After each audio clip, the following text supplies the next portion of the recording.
Hi, everyone. For those of you who already joined, we'll be waiting just another couple of minutes before we get started. Thank you.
Right. Let's go ahead and get started. Hi, everyone. My name is Julia Matevosyan. I'm an assistant director and the chief engineer of ESIG. ESIG serves in a leadership role with the Global Power System Transformation Consortium, or GPST, whose mission is to bring together key actors across the globe to catalyze a rapid, clean energy transition at unprecedented scope and speed. Today, I would like to welcome you to this tutorial. This is in addition to our regular ESIG monthly webinar, ESIG monthly webinar series, and also monthly joint GPST and ESIG webinar series that we regularly run. Further information on ESIG can be found at www.esig.energy. And further information on GPST can be found at www.globalpst.org. So next, I would like to go over a few logistical matters before we get started. The lines will be muted for the duration of the webinar to avoid unnecessary distraction. For Q&A, as always, we'll use Slido platform at slido.com. To ask the question, please navigate to slido.com and enter ESIG8 as event code. The instructions are also at the bottom of the screen right now. You'll see a thumbs up button next to the question on Slido to allow you to cast your vote and help us prioritize questions submitted. Since this is a tutorial and is longer than a regular webinar, we'll take questions twice, so about maybe 50 minutes into the webinar, and then again towards the end of the webinar. So we plan to save about 10 to 15 minutes for Q&A during each portion.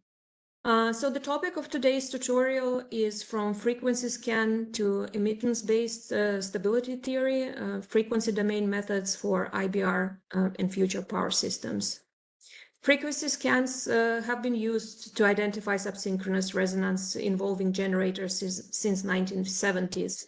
The method is intuitive and easy to use, but it remained for a long time as an ad hoc numerical procedure. This changed with establishment of small signal sequence immittance theory, of which frequency scan is a simplified application. The more general definition and mathematical development of immittance-based frequency domain analysis opened new applications and provided a general framework to address stability challenges in power systems with large shares of converter-based equipment. This tutorial gives an overview of the immittance-based stability theory and its successful applications to solve IBR-grid interconnection problems. New developments to address system-wide stability concerns of future grids dominated by IBRs are also reviewed in this tutorial. The tutorial is delivered by Dr. Jian Sun. He is a professor in the Department of Electrical Computer and System Engineering at Rensselaer Polytechnic Institute, or RPI.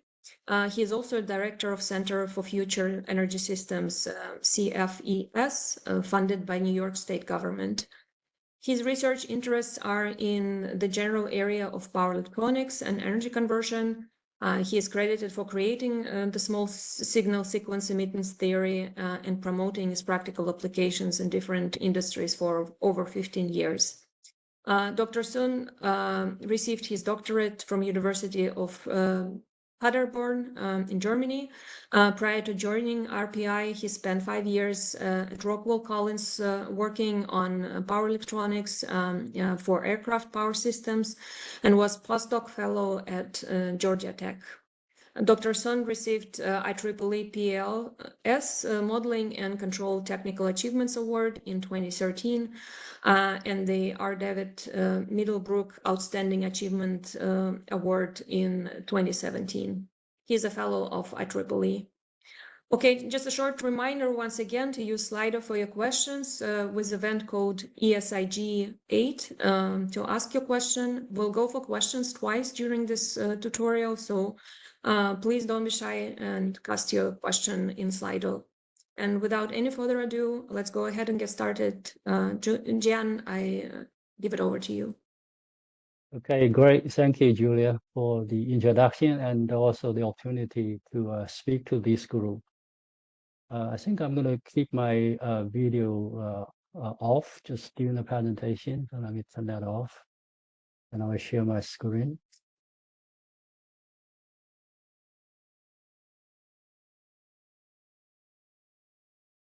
Okay, so I hope you can see my slide. Yes, we can. Great. All right, so when I saw the registration list that Ryan shared with me, I become quite nervous with so many people registered. But good that we are doing it online, so I don't have to stand in front of a large audience that I expected. So as you mentioned, this is the title, and I prepared this to try to cover in a couple of hours, and 2 parts. First, and the second part is about applications. And you know, as Julia said, we'll take a short break in the middle to take some questions and then finish up in the second half, and we'll have a little bit more time at the end for questions as well. So first, just the terminology. I think most of you are familiar with the term impedance-based or admittance-based method in the literature. I started to use this term immittance just in the last few years, just because, you know, the models we work with can be written in either impedance form or admittance form. So going back and forth with the 2 different names kind of inconvenient. And when I look at the literature, you know, even back like almost 100 years ago, there was this term immittance proposed by Dr. Hendrik Bode. You know, we all know Bode, the Bode plots. And he actually proposed 2 possible terms to combine impedance admittance. One is what I highlight there, admittance. The other is immittance. I found immittance a little bit better, easier to pronounce, so I started to use that term. But essentially, immittance refers to either impedance or admittance, depending on the context. So just a quick explanation about the terminology. It's not really try to be fancy, but rather make it a little convenient when we talk about it. As Julia mentioned in the introduction, as also many of you are familiar with, a frequency scan has been used for many years. It's an effective method to screening subsynchronous resonance involving generators, right? Singular generators since the 1970s. And then in recent years, type 3 turbines with series compensatory line, this is also an effective method. In essence, the frequency scan technique splits a system into two sides at the point of interconnection. And then you basically run frequency scan to measure the impedance of each side. Now, obviously with generators, we can also model the impedance. That's available. But for many years, impedance models for converters were not available or considered not to be possible to model. So frequency scan was the only option to extract that kind of information. And once you have the impedance of the two sides, you can evaluate the subsynchronous resonance potential by looking at the sum of the two impedances. You look for the crossover of the reactance or the imaginary part of the impedance. And then at that frequency, if you have negative resistance, that indicates potential or existence of subsynchronous resonance at that frequency. And there's some variations of these technique, but essentially that's what people do for many years based on simulation and frequency scan to extract the kind of information. Now, when we take a step back, look at that, you kind of realize immittance or impedance is a type of transfer function. When you run frequency scan, you don't see that, but if you have an analytical model, the immittance is as a transfer function between voltage and current, right, is a type of frequency domain models. Obviously, frequency domain method many applications and benefits, right? It's part of the classical control theory. Every electrical engineer learned it. And so it's a really powerful tool. In power systems, in the power electronics community, immittance-based stability analysis has also been used for mass. In these power systems, we got converters. We model the converter by impedance, immittance, and then we use that to formulate system-level models. And we were able to do quite some analysis at the system level. So the question is, why are we not doing, or why were we not doing more with this kind of model in AC systems? I started to ask this question about 20-some years ago when I looked into this area, AC power system. Why were we not doing that? Well, first of all, you think, okay, do we have those practical needs? Why do we need to do more with it if there are no such problem that we need to worry about? Second is, in order to do that, how do we apply these the theoretical techniques to these systems? Because frequency scan are really specific. You got these curves, but in order to really broaden application, we need to have theoretical framework to do that, and particularly the ability to model different components and extract these kind of frequency response is important. And that's where we have these challenges. I will get to the first question later, what are the needs that will drive it? But first, just along the point of, just on the theoretical part.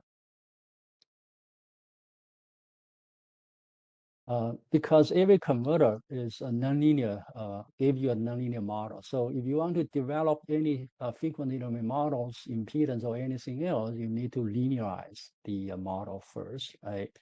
And when you take a converter model, you linearize it, you end up with linear but time periodic models. And this is actually one of the fundamental difficulties. You can see that by just looking at a simple nonlinear term, which consists of like a multiplication between two variables, x and y. And this is a really common nonlinearity in converter models. Pulse-width modulation gives you that kind of model, right?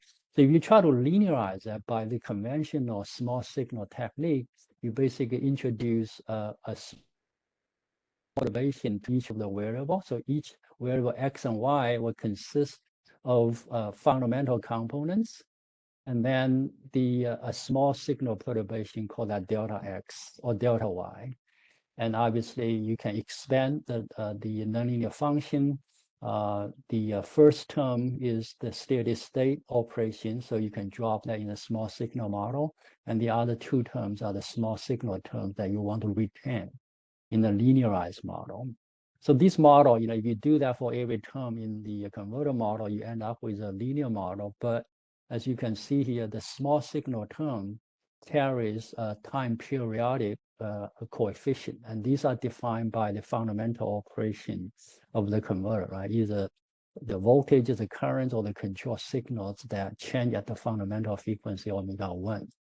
So you can do this linearization, but the model you develop is time periodic. And when you have time periodic model, then obviously the frequency domain techniques cannot be applied, at least in the practical manner. You cannot transform this model into the frequency domain. So this is one of the fundamental challenges, looking back.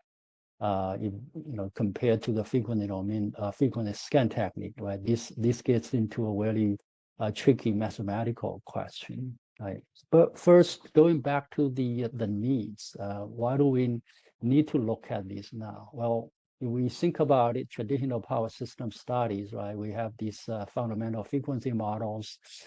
We know how to study frequency stability, angle stability, voltage stability. That's well developed. But in recent years, we start to see all these converters going into the power system. The converter models, the control functions, I circled some of that here, right? The control of converters are much faster in the frequency spectrum. They are in the tens of hertz, hundreds of hertz frequency range. And these converters, the fast control, as we know today, introduce new dynamics and therefore new stability problems. And these problems are beyond the scope of traditional power system study. Now, it's all obvious now, right? But this, went back to like 20 some years ago when I first started trying to define the problem. This was the beginning. And because of the high frequency nature, the traditional RMS or fundamental frequency models cannot be used. So we have to go back to EMT models, right? You can argue all converter dynamics are in the EMT frequency range. And therefore, to study these kind of problems, we need to start from EMT models. And that's where the needs come from, right? So we need to have new models. We need to have new methods to study stability of power systems with high penetration or dominated by converters. So that kind of addressed the needs question. Lately, we saw a lot more interest. Obviously, the fact we got a lot of people sign up for this tutorial reflects that. This is a picture taken from IEEE document that try to redefine power system stability. So there's a lot of new phenomena that comes into play now. I don't necessarily agree with the terminology such as converter-driven stability.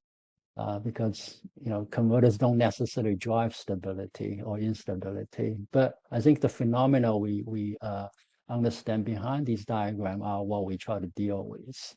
So that's the motivation why we're spending time and working on these.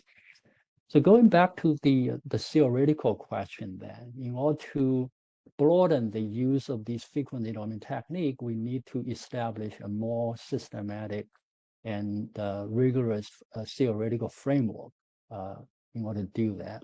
So the fundamental question comes down to small signal model, right? Linearization, because a straightforward linearization gives us a time periodic model, and we don't really know practically how to deal with that. So the table here summarizes mathematically different ways to introduce perturbation in an AC model. So you see in each case, there's a fundamental component, but then the perturbation you apply to linearized model can be introduced in different forms. So here I listed, first of all, you can introduce perturbation to the amplitude of the fundamental. Equivalently, you look at both sine and cosine, this is also effectively introducing perturbation to the phase angle, right? You apply perturbation to the amplitude, that's equivalent.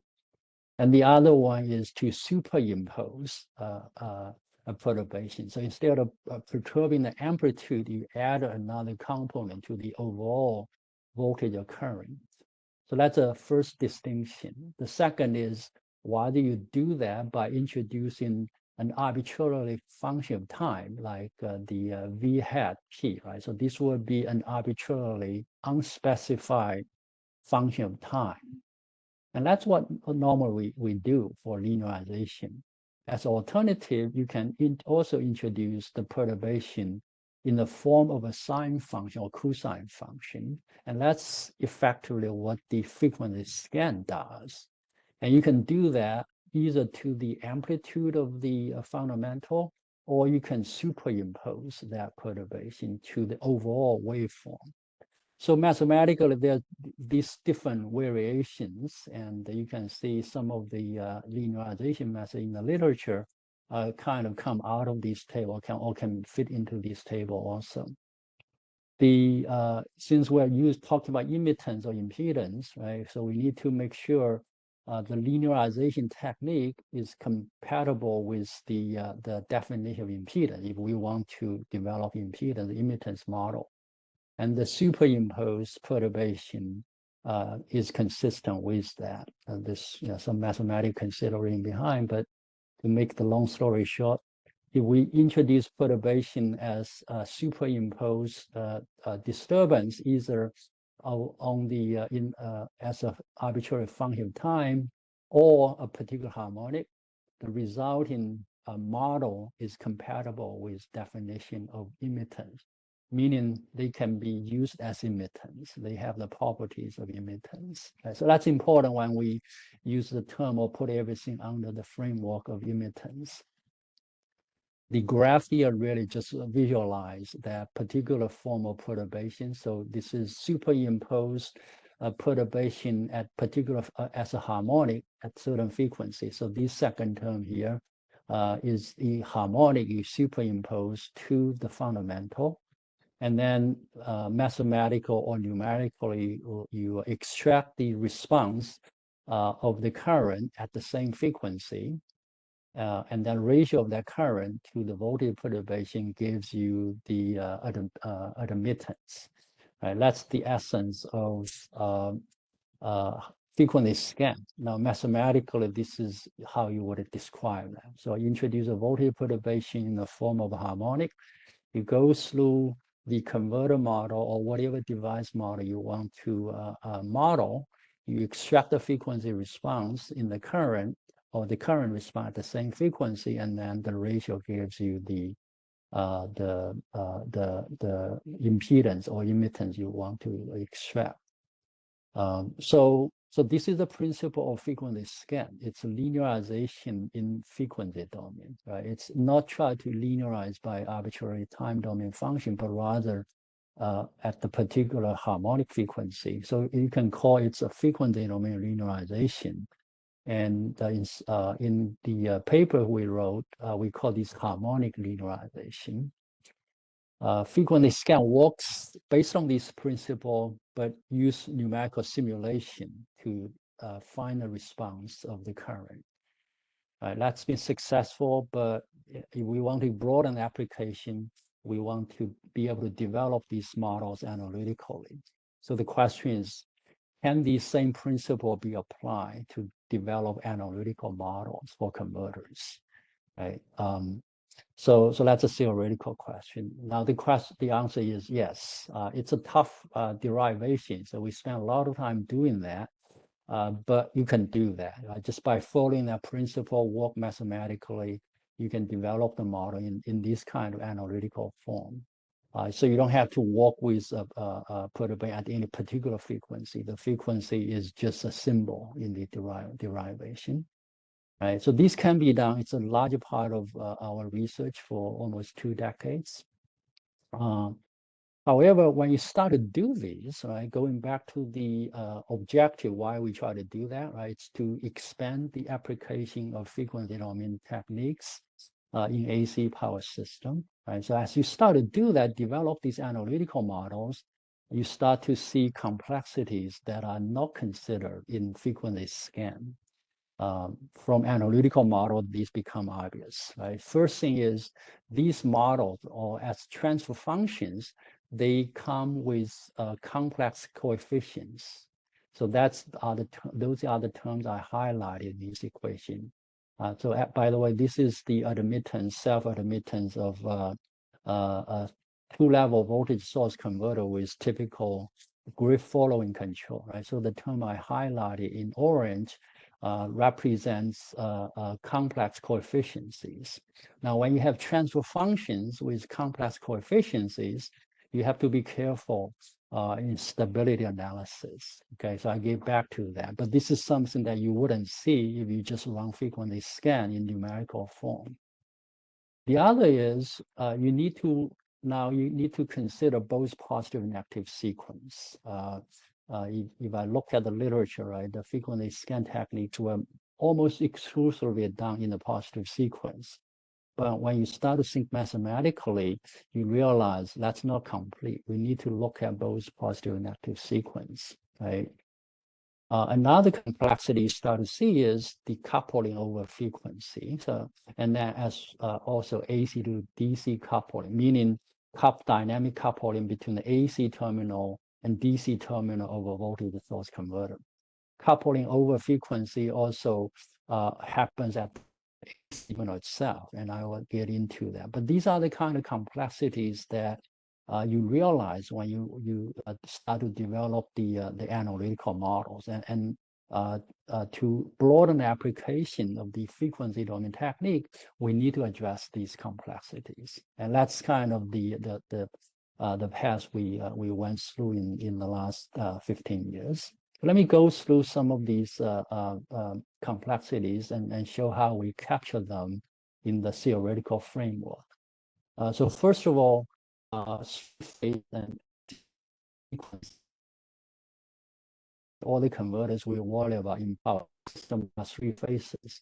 So to characterize a 3-phase converter in the frequency domain, mathematically, we have to apply independent 3-phase perturbation.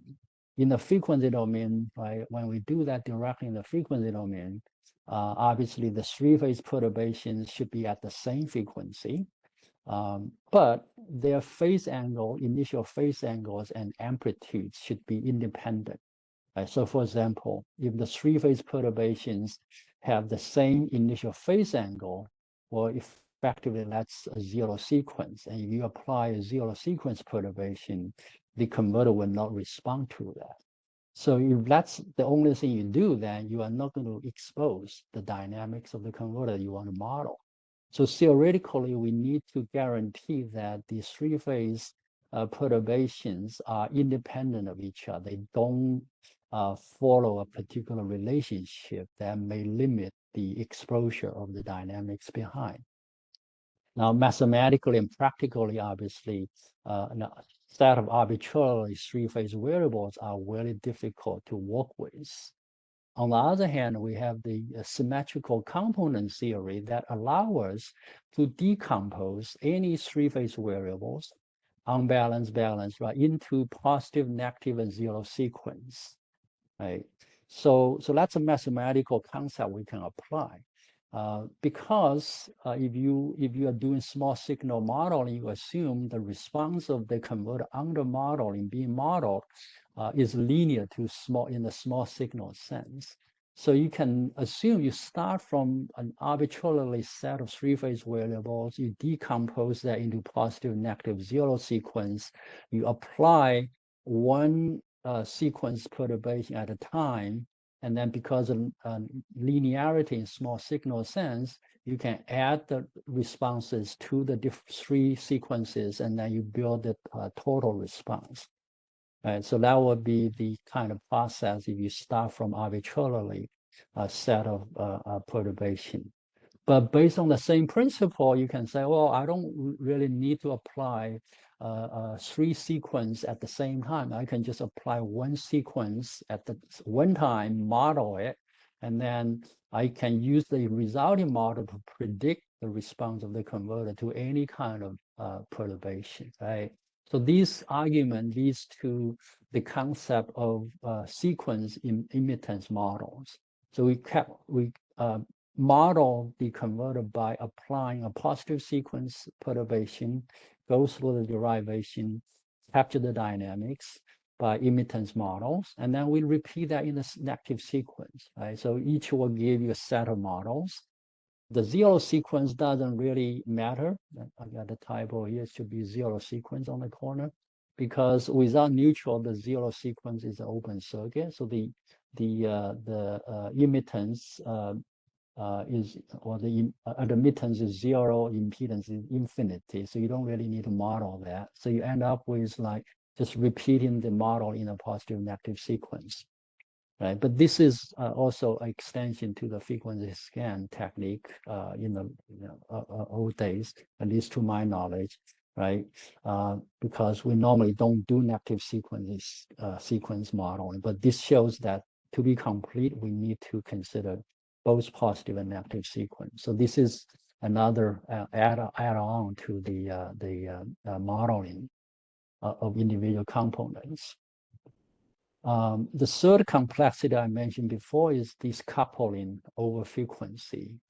And obviously, when you run numerical simulation frequency scan, if you are careful, you look at all the frequency components after applying certain perturbation, you will see these. But otherwise, you will miss that, right? But this is important. So let me explain that. So this page assumes a positive sequence voltage perturbation.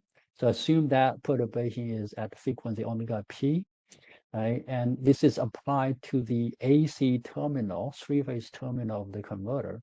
And the diagram shows the reaction of the converter to that perturbation in kind of simplified manner. So here you see on the bottom, as we assume there's already the fundamental current, right? That's part of the steady state operation.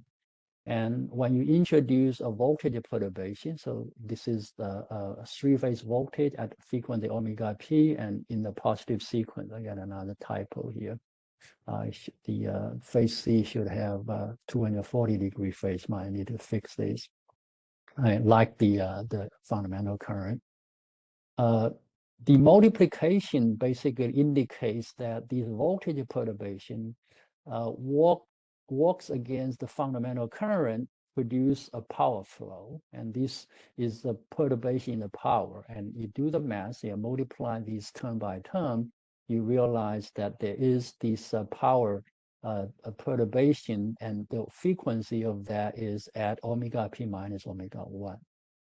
Okay, so this is the perturbation frequency minus the fundamental frequency. That's the power response to the voltage perturbation.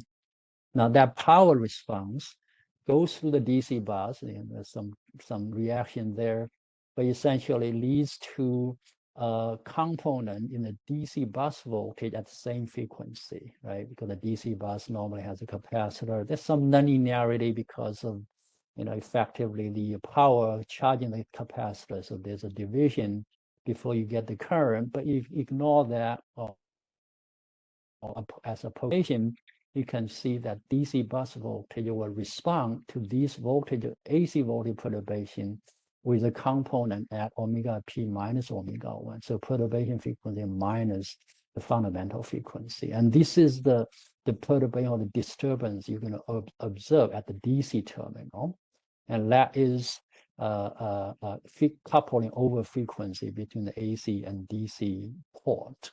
Now, more interestingly, when you have this voltage perturbation on the DC side, the modulation process, right? The converter has a modulation. The modulation in steady state has the three-phase duty ratio signal that multiplied with the DC bus voltage gives you the reaction of the converter on the AC side, okay?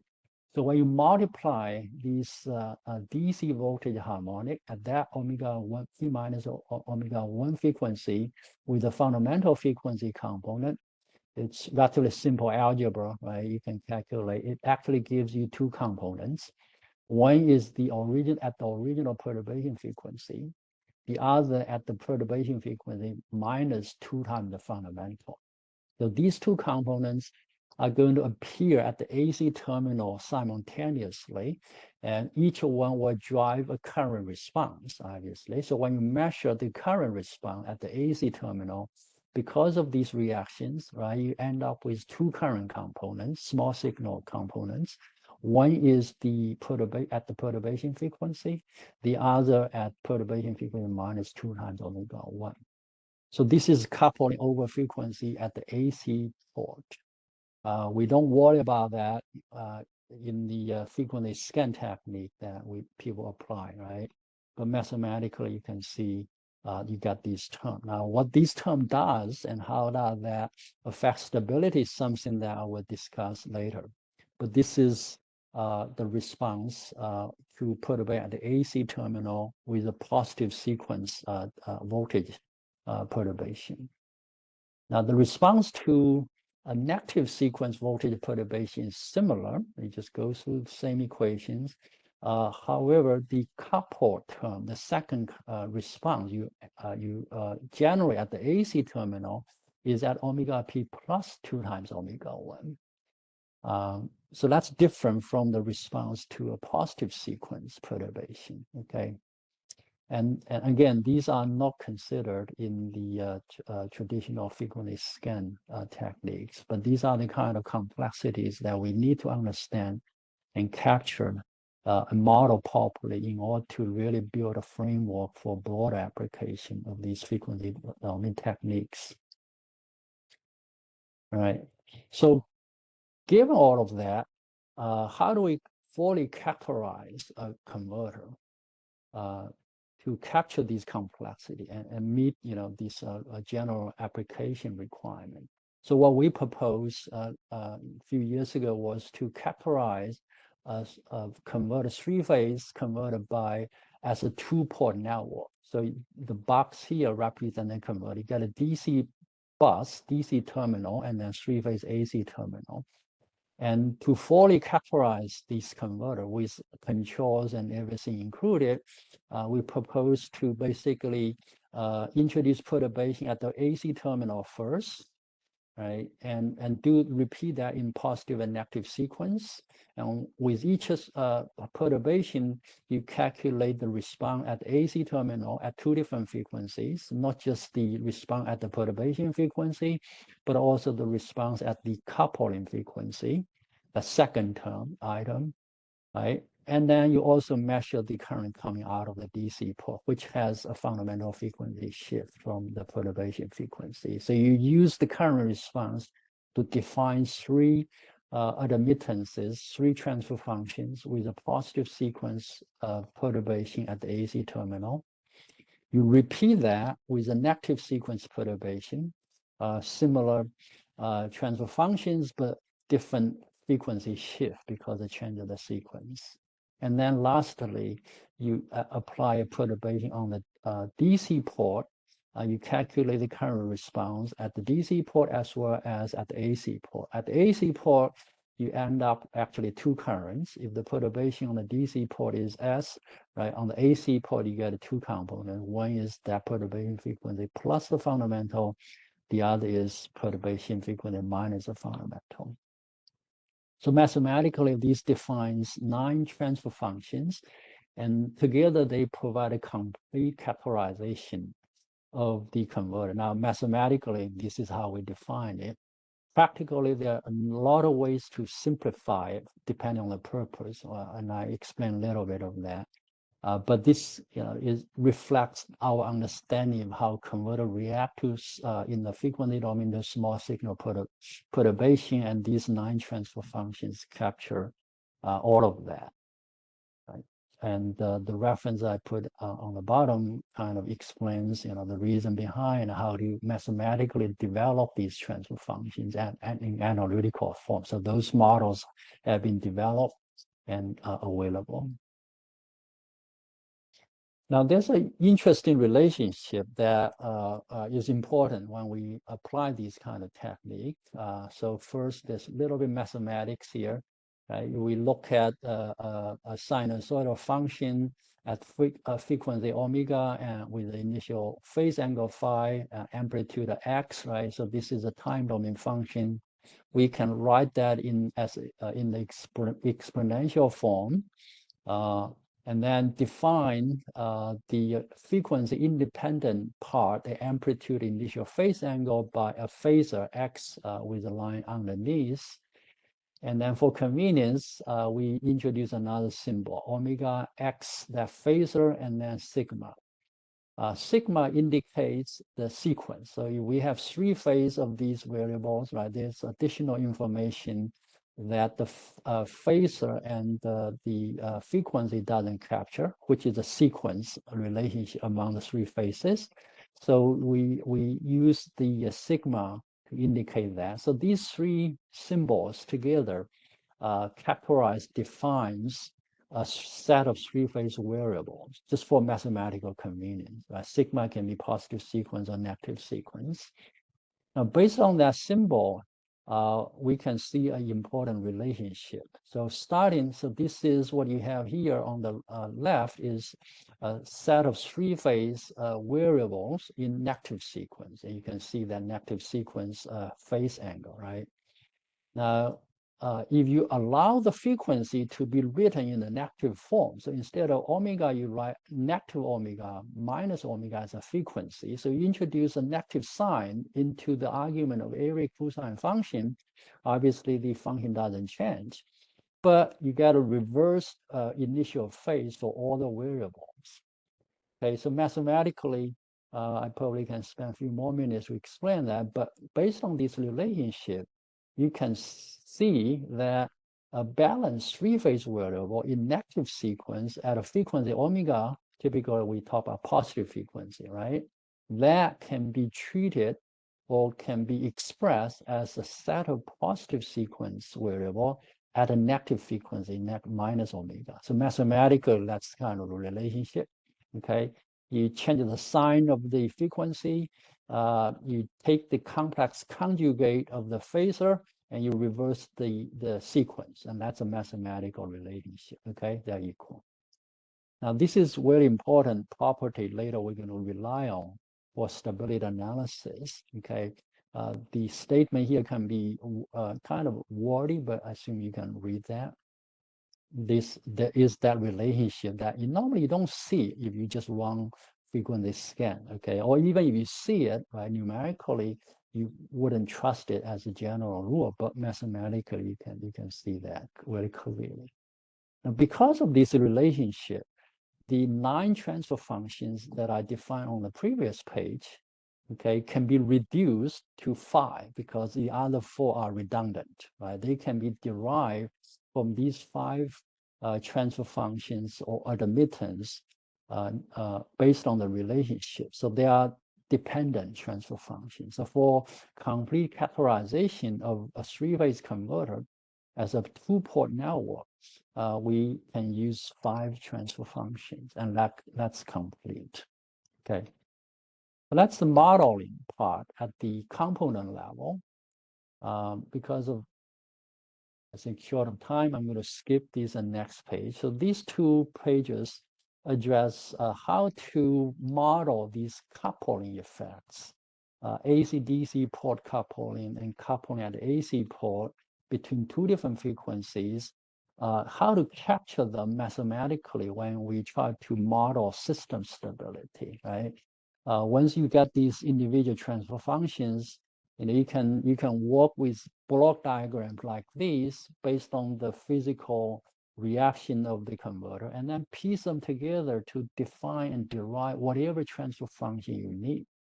And that's the benefit of mathematical models and these frequently domain development, right? So because of time, I think I'm going to just skip this and next page, right?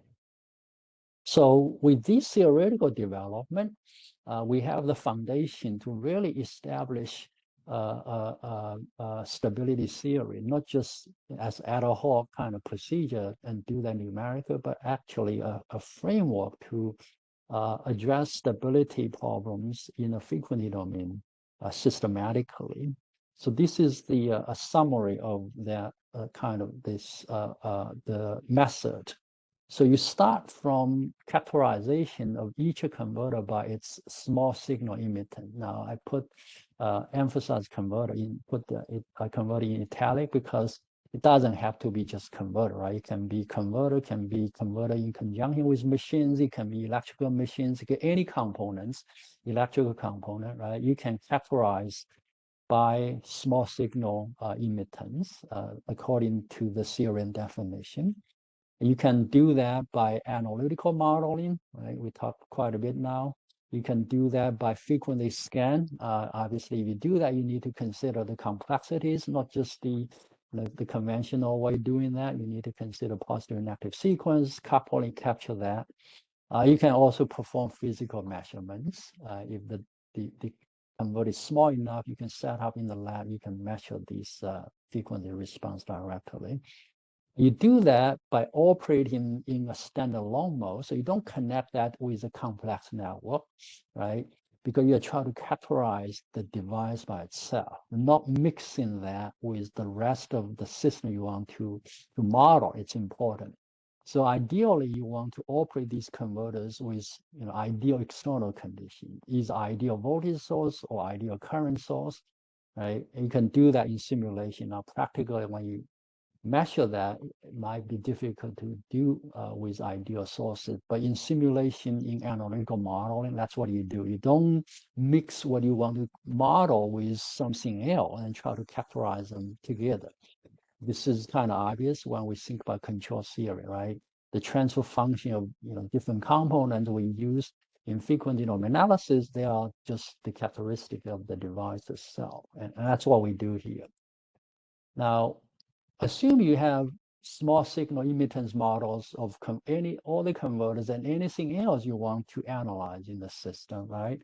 You replace those components by the small signal models, you end up basically with a linear network. Any power system will become a linear network after you replace those components by the small signal models.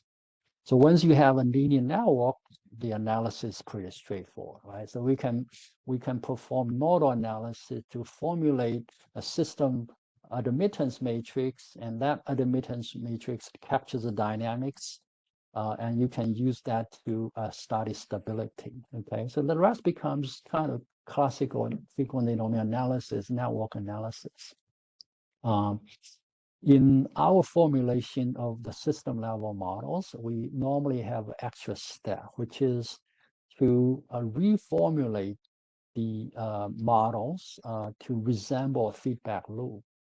And the feedback loop is formulated such that the open loop stability is guaranteed. So there's some tricks we play. And the purpose for doing that is to simplify stability analysis. If you formulate your system model to resemble a feedback loop with guaranteed open loop stability, then stability analysis can simply be performed by applying the Nyquist criteria or the simplified Nyquist criteria to the loop gain, right? You just count the or see whether there's any encirclement of the -1 point. Okay, so that's a practical consideration.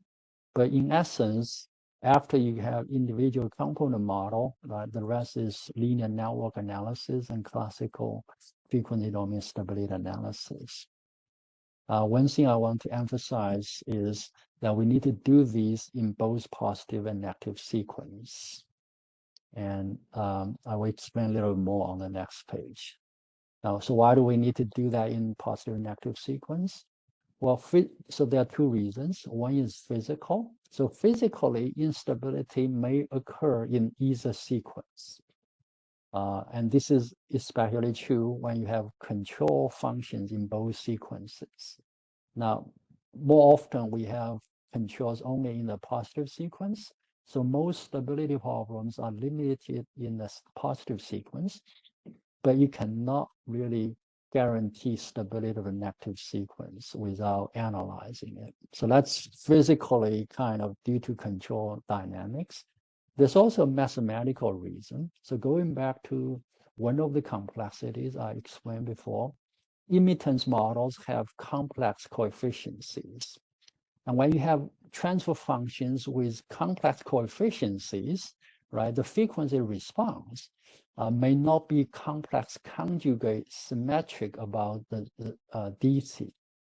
So what that means is when you apply Nyquist criteria to any frequency domain model with complex coefficients, you cannot assume that the Nyquist response is symmetric or conjugate symmetric about DC. You have to plot out the frequency response from negative infinity to positive infinity. And the examples on the right shows that, but I'm going to leave that for you to look at it. Okay, so you have to do that from negative frequency to positive frequency. Now, here's a problem, because practically, we talk a lot about mathematical development, but practically a lot of these frequency responses will still be coming from frequency scan, right? We have to do that more completely, but frequency scan is still a really useful technique to obtain the frequency response. So when you run frequency scans, you cannot scan at negative frequency, right? That's negative frequency doesn't make sense numerically. So instead, you always scan at positive frequency. Yet, if you understand the mathematics, right, each of these functions has complex coefficients, and you need to examine stability at negative frequency. So how do we solve that problem? Well, the combination of positive and negative sequence analysis solves that problem, because based on the mathematical relationship that we developed, the positive sequence response at negative frequency, right? You want to plot out positive sequence response at negative frequency. Well, it's really just a negative sequence response at the positive frequency. So instead of working with positive sequence model, extend that into negative frequency, you just supplement or replace that by negative sequence model analysis in the positive frequency. Okay. So that's the kind of reason why we need to apply these in both positive and negative sequence. All right, so put that together mathematically, you can say three-phase system stability is equal to stability in both positive and negative sequence for frequency, positive frequency omega larger than 0. Okay, so that's kind of how we assess stability. Right? Only look at positive frequency, but make sure you cover both positive and negative sequence, put them together. Got a few pages before we take a break and take some questions. So that's the general considerations. The very first application we proposed some years ago was for simple setup. So this diagram shows the physical kind of setup. You basically have one converter connect to the grid. This one converter by aggregation or equivalence can represent multiple converter, like a wind farm, a solar farm with any number of turbines, PV inverters. You can lump them together, represent them by one impedance, right? As long as you are not concerned about the interaction among them, you are concerned about their collected interaction with the grid, then you can formulate a system level model based on this representation. So using the impedance The grid is modeled by 7 equivalents, so ideal voltage source behind impedance. The converter is represented by the admittance. It's simple network. You don't really need to write nodal equations. You can just formulate a model easily. And this is the transfer function that captures the stability or dynamics of this equivalent circuit. And as the next step, right, we, instead of working with this transfer function directly, assess its stability, we consider these to be equivalent to the feedback loop. So if you calculate the transfer function of this feedback loop, you see this actually corresponds to that. So what this means is stability of a converter connected to the grid, right, in this simple form is equivalent to stability of this feedback loop, where the forward gain is the impedance of the grid, the feedback gain is the admittance of the converter. And based on that, right, you can apply Nyquist criteria to this feedback loop. Now, there's additional step here. By this formulation, we know that this feedback loop is stable before you close the loop, because the stability of the grid before you add any converter guarantees that this is ZG impedance. The grid has no right half plane 0. And then if the converter can operate with ideal voltage source, so that's a minimum requirement for grid following converter, right? You can at least operate with ideal voltage source. But then that guarantees no right half plane pole in this admittance. And putting them together, you basically have a guaranteed open loop stability, and then Nyquist criteria can easily be applied.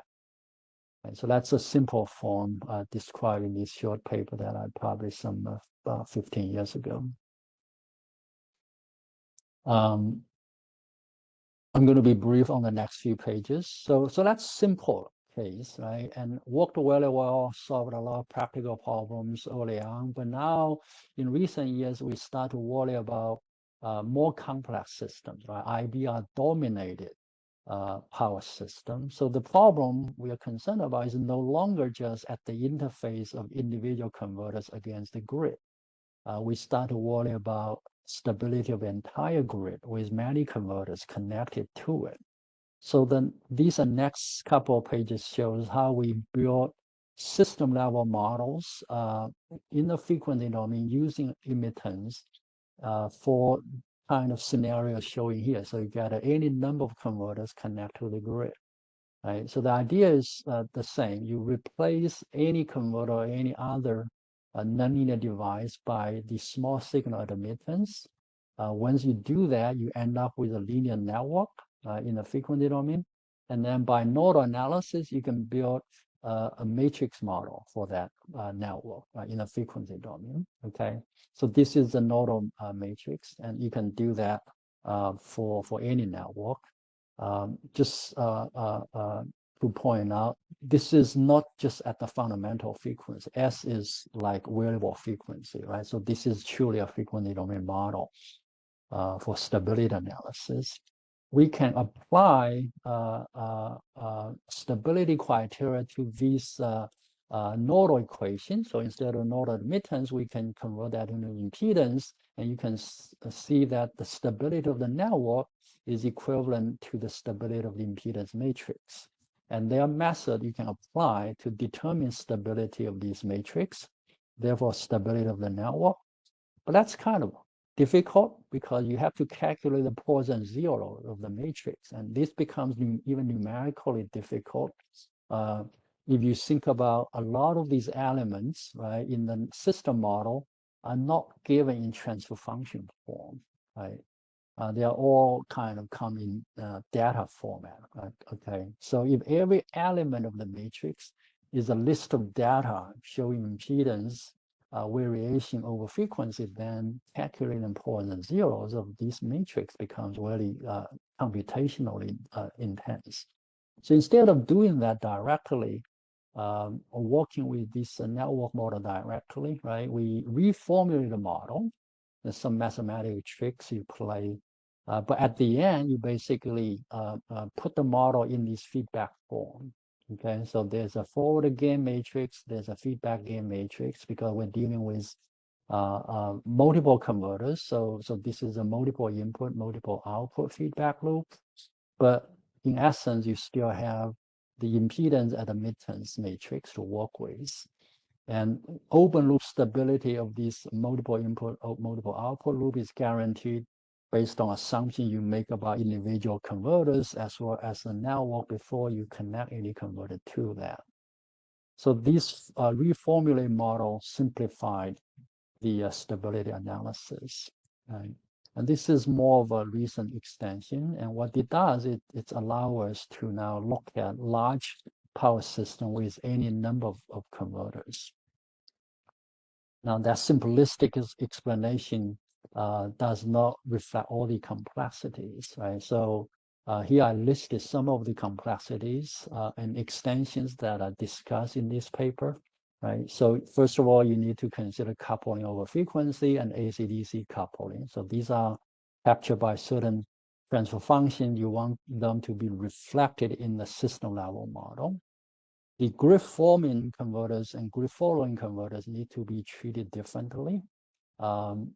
The modeling techniques are the same, but the assumptions you can make about them for open loop stability are different, so you have to treat them differently. These formulation can be applied to AC, DC, and hybrid AC/DC grids. The AC/DC coupling, those transfer functions allow us to model AC and DC subsystem dynamics together in one model with those admittance linking them together. Right, so that's also a kind of new, different dimension. And then depending on the situation you're modeling, got to understand, you can model addition of converters, replacement of existing converter, or even removal of converter. Those physical conditions can be modeled mathematically if you kind of go through this process, right? But no matter what you deal with, right, the procedure is similar. The final models are all in this feedback form. And if you formulate this model properly, open loop stability will be guaranteed. So stability analysis by Nyquist criteria is pretty straightforward.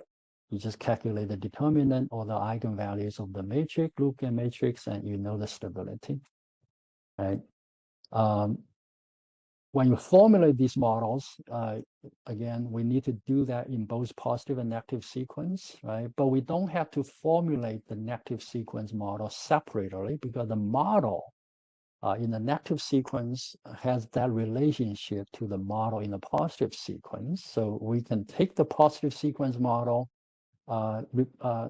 change the frequency to negative, and then take the complex conjugate. That gives you the negative sequence model. However, that does not replace the need to analyze stability in the negative sequence, right? And that's because numerically you don't have the impedance model in that negative frequency. So the form of the model can be obtained this way, but stability has to be checked separately in both positive and negative sequence. This is the last page of part one. So I think we're almost on time. It's taking out a few minutes for introduction. So part one first is about theory, right? And objective is to take this frequently domain technique as basic idea, but try to broaden the application in order to address the new stability challenges that we all concerned about today. So analytical development models are a really important part of that, because it tells us a lot of things that we don't see in frequency scan. The complex coefficients of immittance model transfer functions, the need to do that model in both positive and negative sequence, and all the complexity because of coupling, right? And based on that, we formulate, we develop this frequency domain technique. And in the second half, we'll talk about applications. In the context of this general framework, you can see frequency scan, the traditional frequency scan is really a simplified special application, mostly doing it in a positive sequence at positive frequency. The mass corresponding mathematical model against something. So it's a single input, single output kind of model, right? Doesn't involve any matrix. That analysis we can continue to do as long as we add an active sequence to it to be complete, right? Ignoring active sequence may or may not be a problem, but in general, to be complete, we should add an active sequence if we continue to use this as a special case, right? And coupling should be included to be accurate, because you ignore coupling, in particular at low frequency, the prediction may not be accurate. So that's the first part. I think we can stop here and maybe take few minutes to see if there are questions. Thanks, Jian. Yeah, I think we should take up to like 10 minutes past for questions to ensure that you'll have enough time to cover the rest. So the first question is, what are the shortcomings of frequency scan method compared to eigenvalue small signal analysis?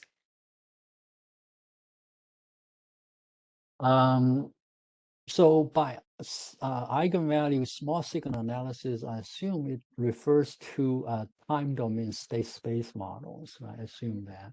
Because in the frequency domain, when we work with the matrix, there's also the eigenvalues and eigenvectors, the model analysis, right? So that's still part of the technique. But I think the contrast this question reflects is with state space models.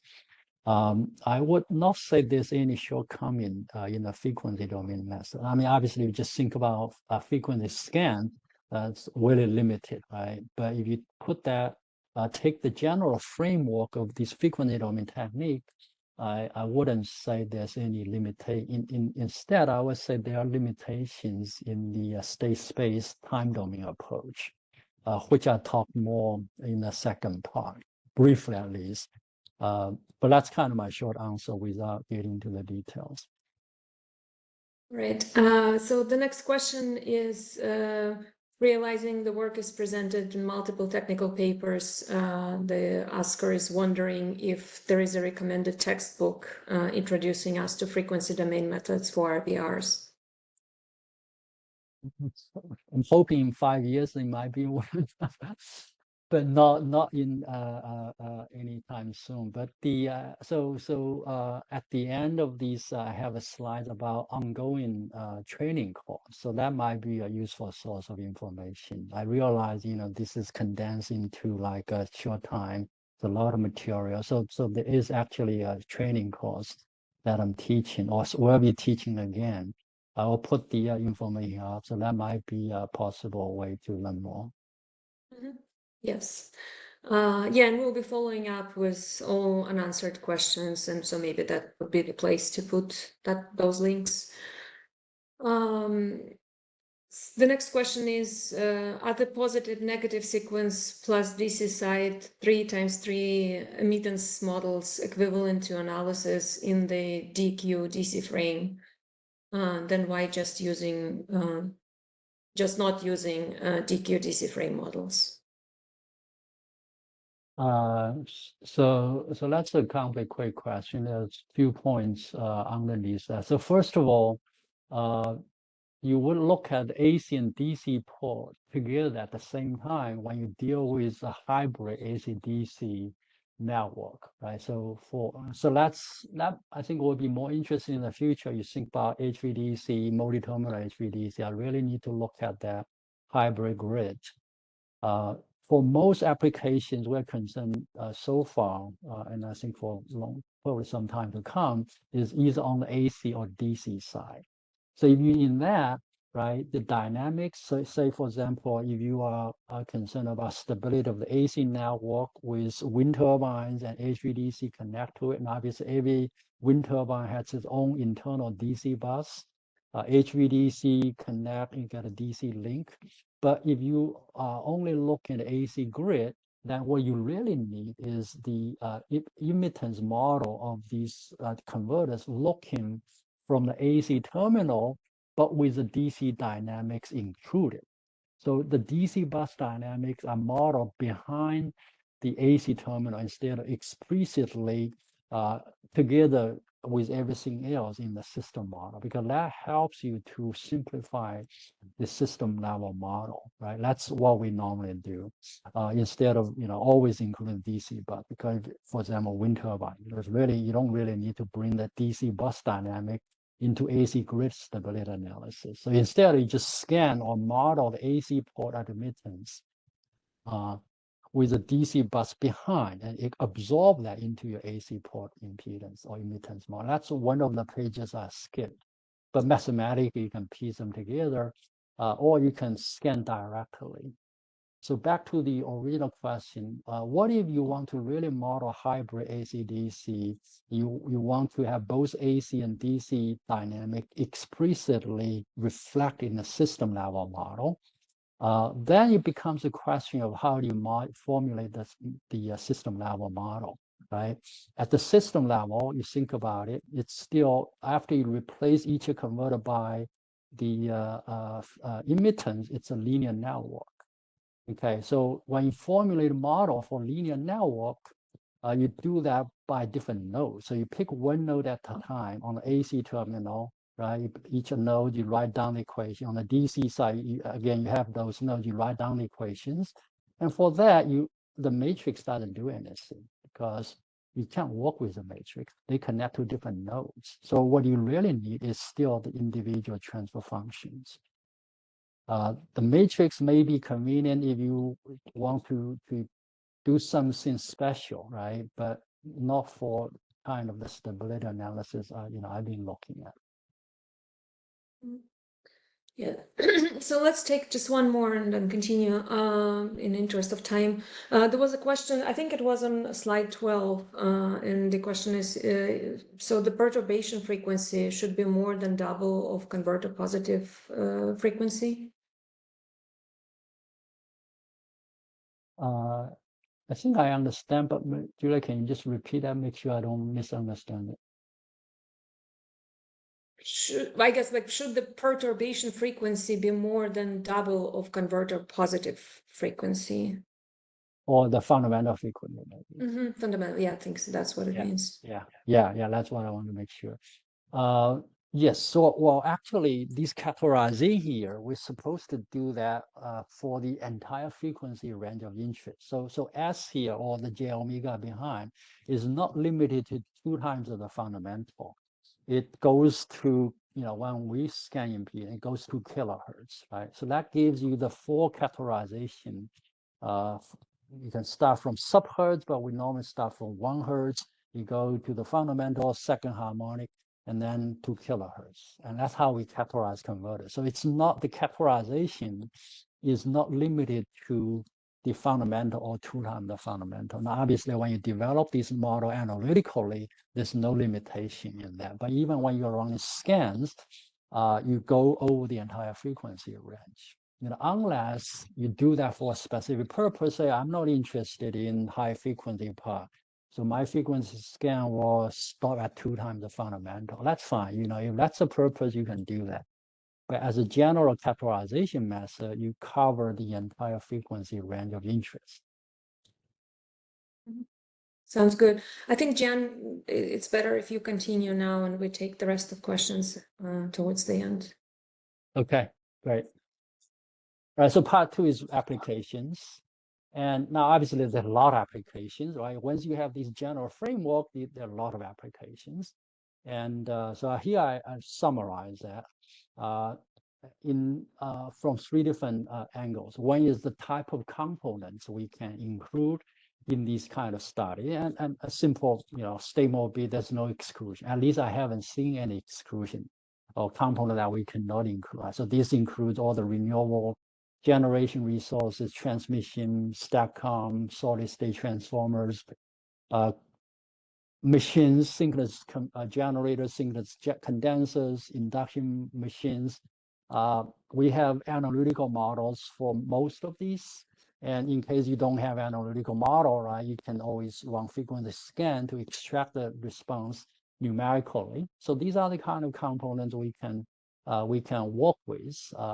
Now, the type of systems, obviously, you don't invent new systems. So this reflects practical systems, right? Renewable generation, HVDC transmission, distribution grids, load centers, large load centers where you have these kind of issues, stability problems.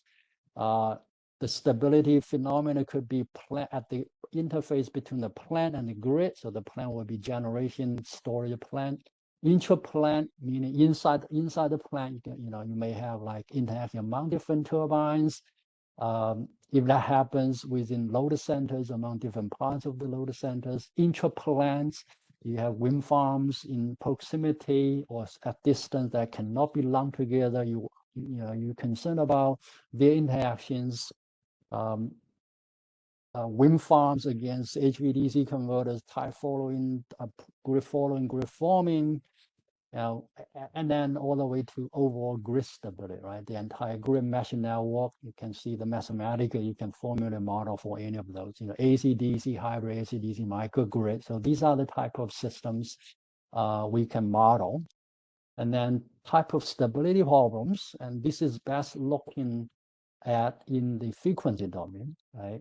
Because the method is in the frequency domain. So we can look at subsynchronous, right? There's a lot of subsynchronous phenomena that people are concerned about, subsynchronous resonance, subsynchronous control interaction, subsynchronous torsional interaction, subsynchronous oscillation, all kinds of subsynchronous phenomena. The only difference is, you're looking at a frequency below the fundamental. But the models, if you have the proper models, you can do that.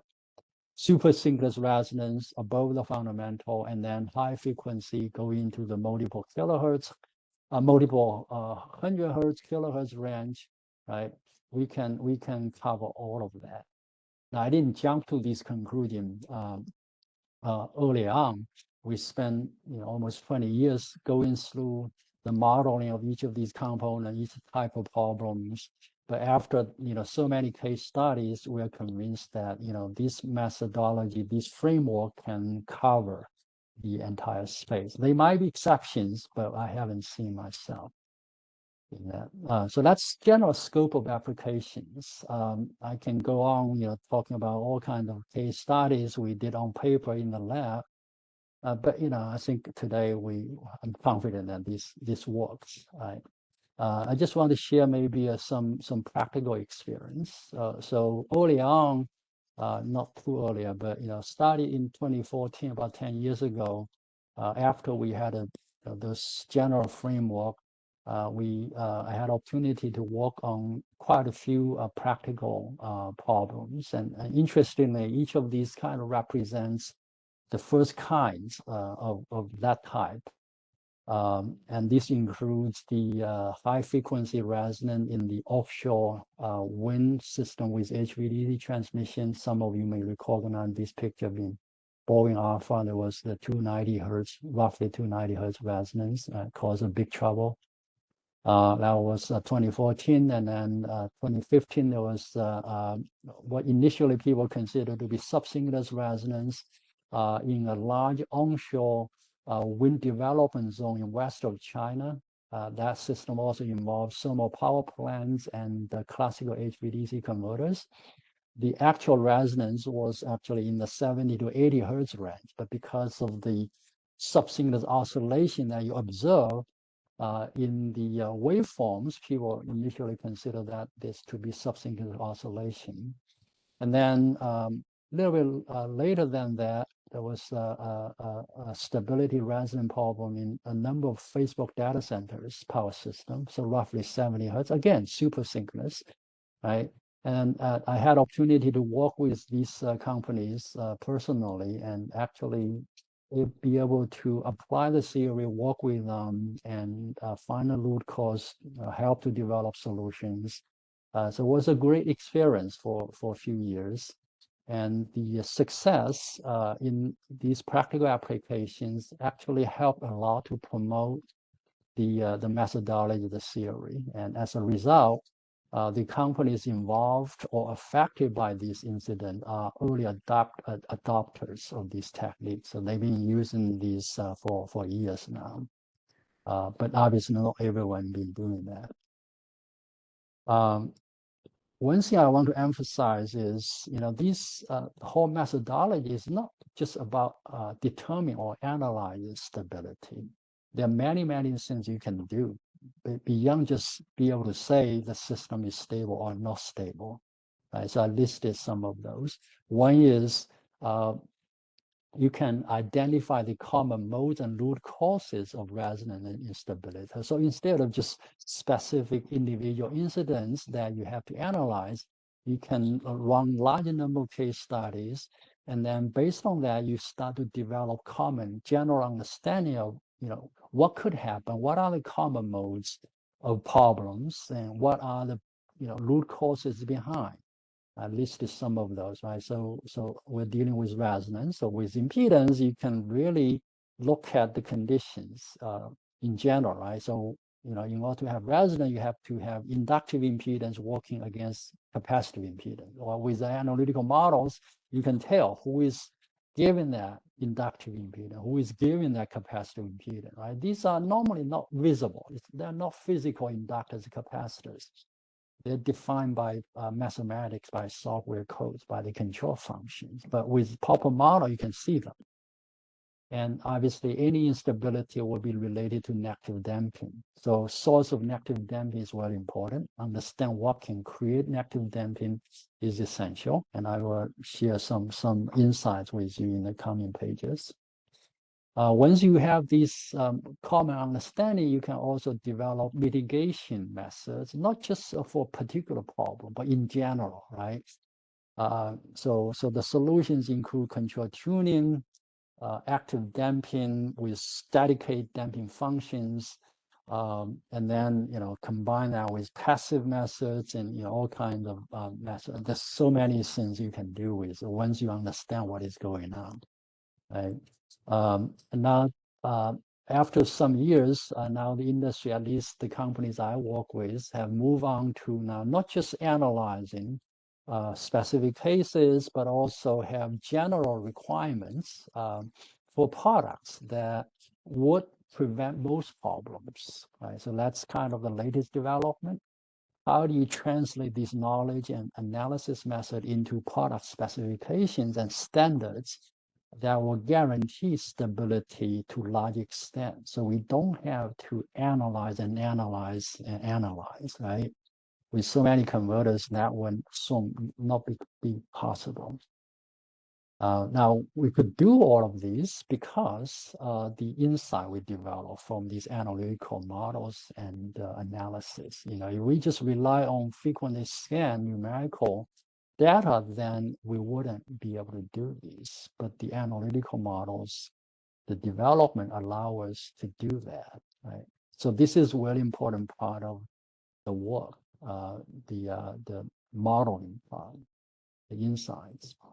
So to explain that, I want to just take some time, and this will probably be half of the remaining time I'm going to spend on some of the insights we gained based on these analytical models. Right. So there's some equations. I hope you will bear with me, but if you don't follow, maybe you can look at afterward. But if you can follow, you will see tremendous value in the ability to have these kind of models, but then more importantly, work with them.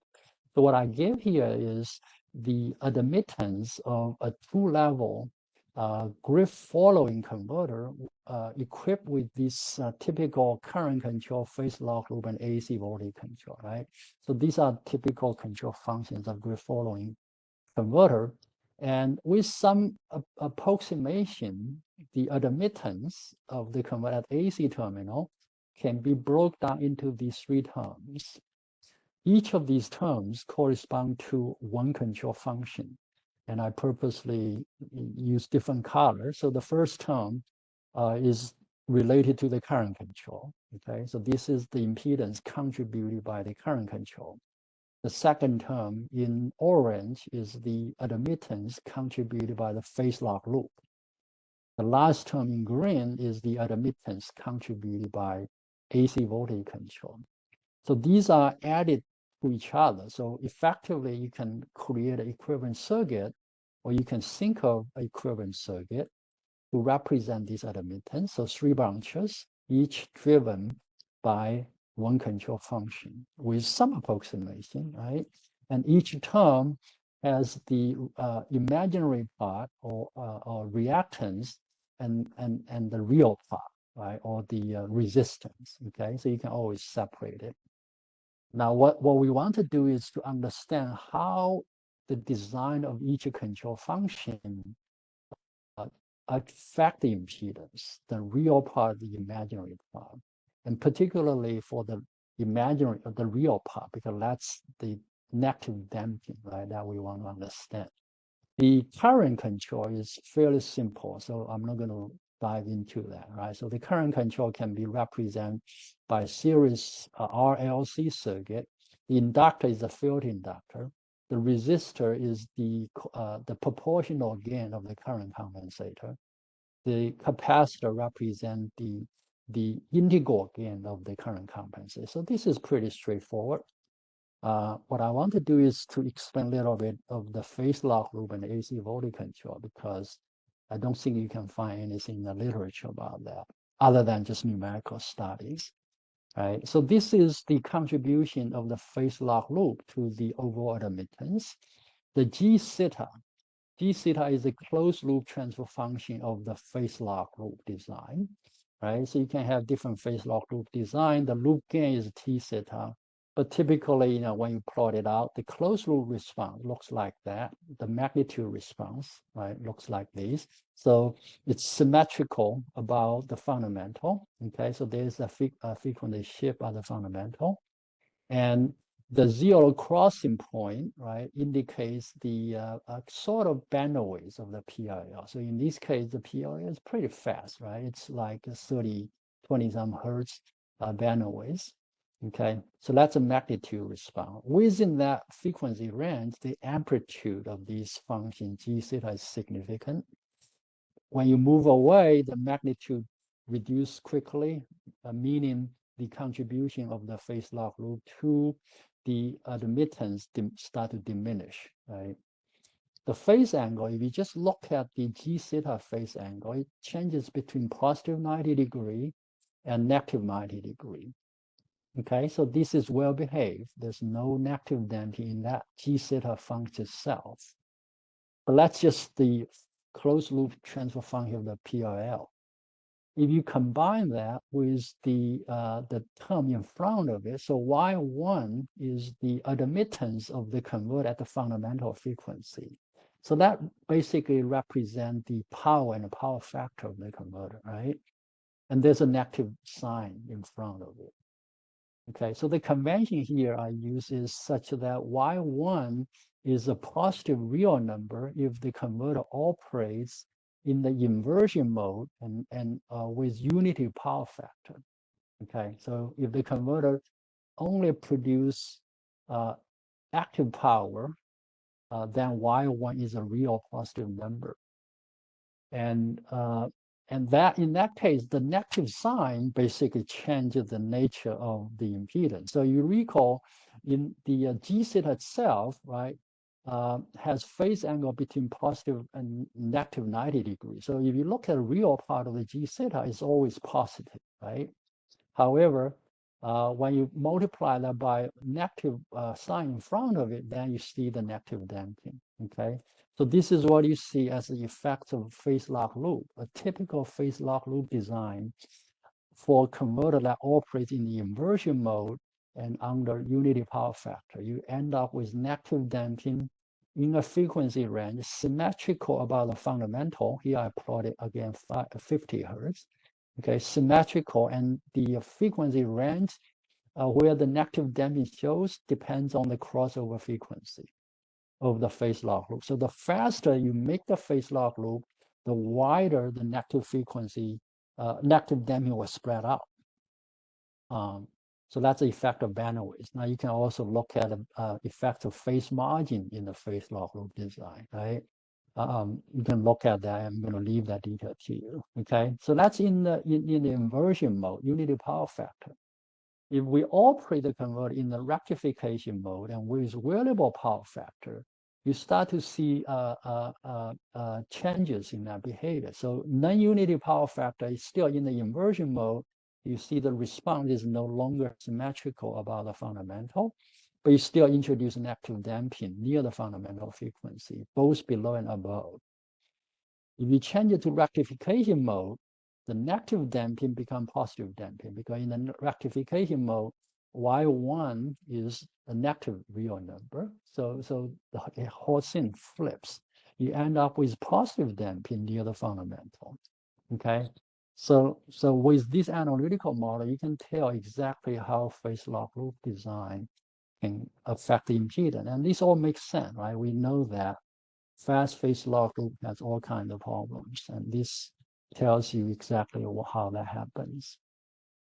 AC voltage control also has interesting features. So if we assume AC voltage control is done by a PI regulator, and this is how that PI regulator works into the admittance model, and there's a minus J in front of it. So you put that into, combine that with the compensator model, you end up with this admittance.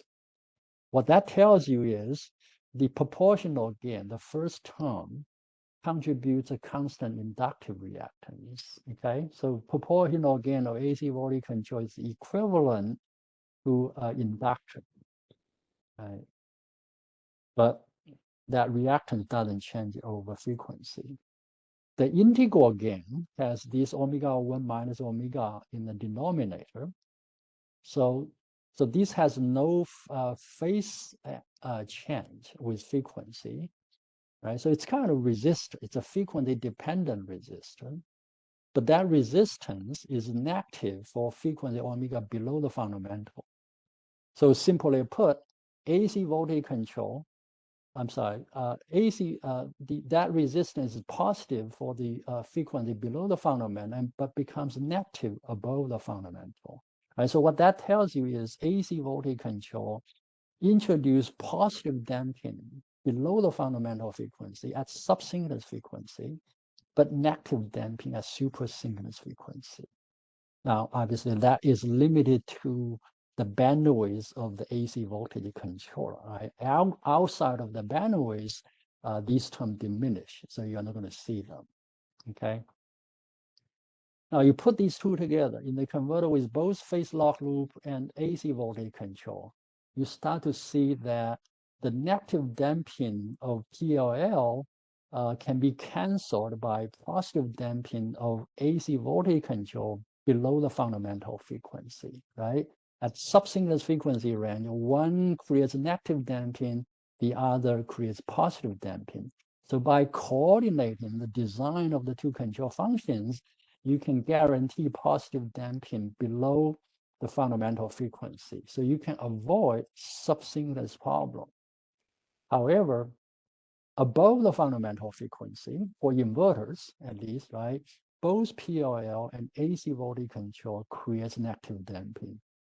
Okay, so that is there. You cannot eliminate it.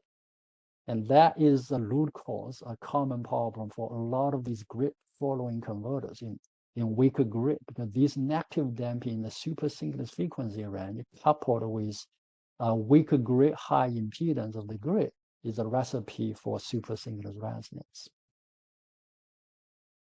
Right, and that's kind of what I show on this page, right? So typical type 4 turbine impedance against grid with different SCR, right? You can see the impedance of the grid intersect with the impedance of the turbine in the supersynchronous frequency range, right? The turbine impedance is capacitive. You see the magnitude reduced with frequency, right? That's capacitive impedance. It's capacitive largely because of AC current control. Right? AC current control, the integral gain of AC current control creates that capacitive impedance. And that work against the inductive impedance of the grid forms this resonance at the intersection frequency, that where I put the square, right? So each intersection point indicates LC resonance, series resonance. Underneath that resonance, you get potentially negative damping in the converter, right? Again, in the supersynchronous frequency range, both phase lock loop and AC voltage control creates negative damping. So this provides a perfect recipe for supersynchronous resonance. And this is a common problem for wind turbines, PV inverters, anything that use standard grid following control in weaker grids. The weaker grid, high impedance of the grid makes this intersection possible and move that towards the fundamental frequency where the negative damping is more. Okay, so this is the common problem that we all understand now. It's no longer just individual cases, and this Nyquist plot shows that how the stability becomes worse when the grid becomes weaker. So that's one common problem, right? Type 3 turbine, again, series compensate grid, that's a known problem, since for 15 years. And this really is easily explained. I think most people understand that, but mathematically you can see that very clearly, right? The roadside converter current control is equivalent to a resistor. I mentioned that before, okay? That's a positive resistor, okay? That positive resistor is in series with the resistance of the load winding. So you get a more damping there because of the converter. But when you look at the stator side, because of the induction generator effects, right, all that positive resistance become negative resistance, and that is a recipe for subsynchronous resonance between type 3 turbine and series compensated line. Now, in that situation, the capacitor impedance is on the grid side because of series compensation, but the turbine impedance is dominated by the induction generator, and it's inductive. Okay, so that's the again the combination of that with the negative damping due to induction generator effects is a recipe for subsynchronous resonance. Okay, so this is common for type 3 turbines. High frequency resonance, we move above the second harmonic, right? Most of the control functions are dead, mostly. You likely just have the current control function left, and the current control adds positive damping. So that's a good thing. Except when you get to high enough frequency, right? This is the proportional gain of the current compensator. In a high frequency range, you can ignore a lot of complexity and just consider the current compensator. So the proportional gain is equivalent to a resistor. However, it's multiplied by this delay function. The delay TD represents the total delay of all the controls and as well as the pulse width modulation. So at low frequency, when the delay does not create much phase shift, this adds a positive damping. That's why we like current control. But as you move to high enough frequency, this delay turns the positive damping to negative damping. And that is a problem for a high frequency resonance, right? So at high frequency, particularly for HVDC converters, right, the impedance is inductive because you only have the arm inductors. But the network impedance can be capacitive periodically, right, due to the distributed capacitance. So every time you have the intersection, you need to look at what is the damping behind. And this negative damping at high frequency is a recipe for high frequency resonance. And that's part of what people observe in a lot of the HVDC systems. Onshore grid, right, you got this complex transmission network, you got those capacitive impedance. This also affects offshore wind with HVDC transmission. And even before you connect the wind farm, for example, during the energization of offshore network, cable network, the unterminated cable network before the turbines are connected, right, have capacitive impedance in this medium frequency range. Okay, because cable, right, unterminated, so you get capacity. And that against the inductive impedance of the converter, HVDC converter, right, creates a condition for resonance. And then if the negative damping behind will drive that resonance unstable. And this is another practical problem.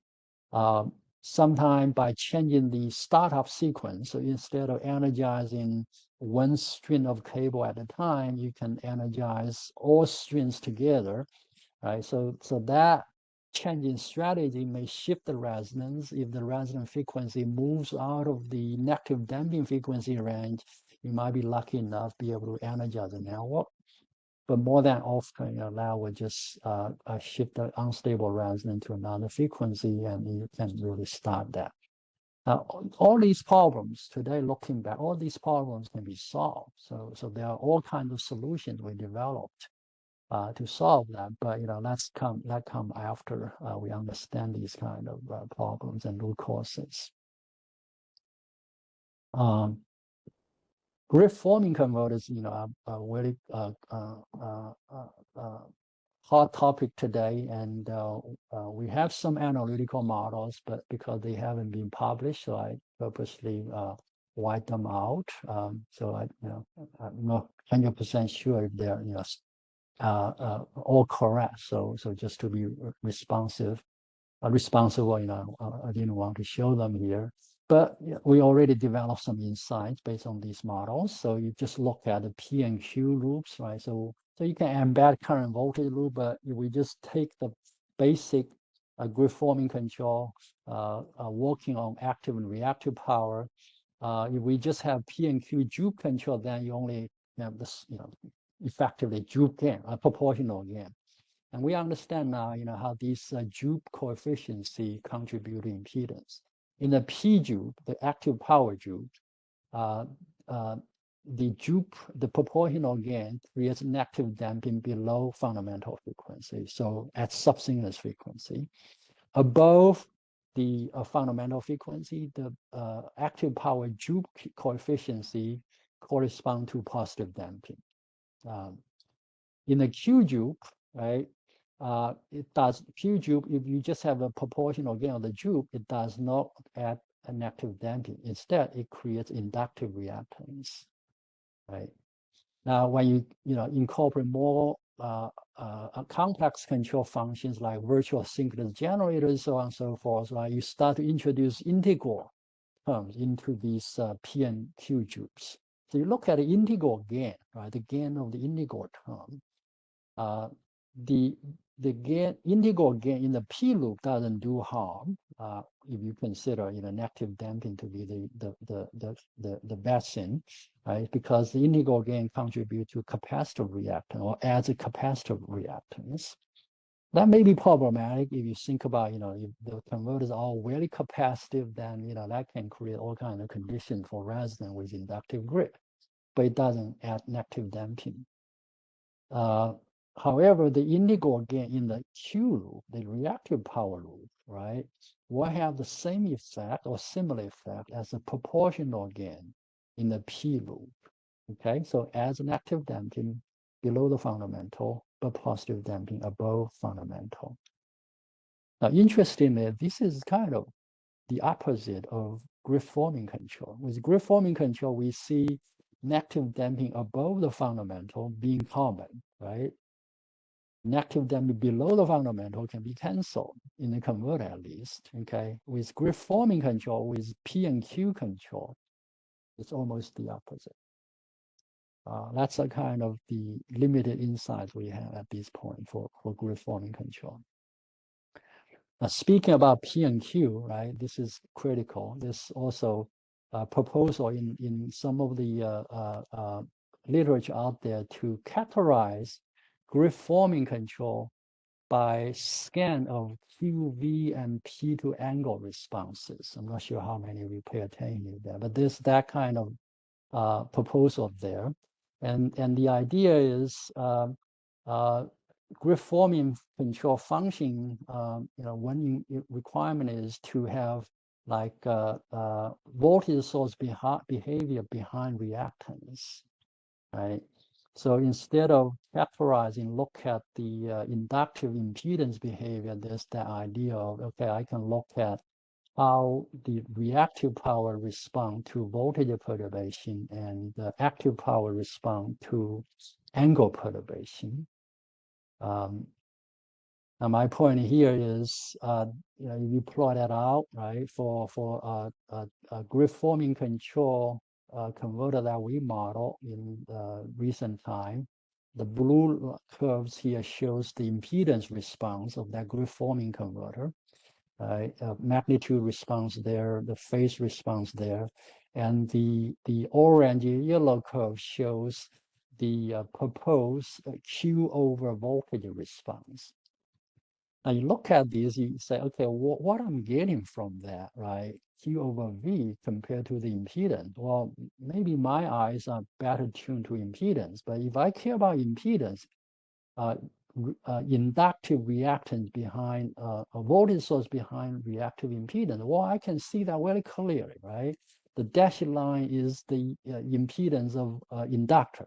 Well, I can see the converter impedance follows that mostly, except near the fundamental, right, in magnitude, okay? Move into the phase, I can explain the positive phase angle, okay?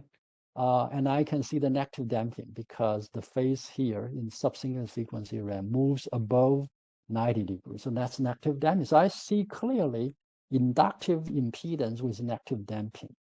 Near the fundamental frequency, I got a more dynamics, all right? It's no longer inductor. Okay, now you look at the Q over V, what does that tell me? Well, I can't get any of that, right?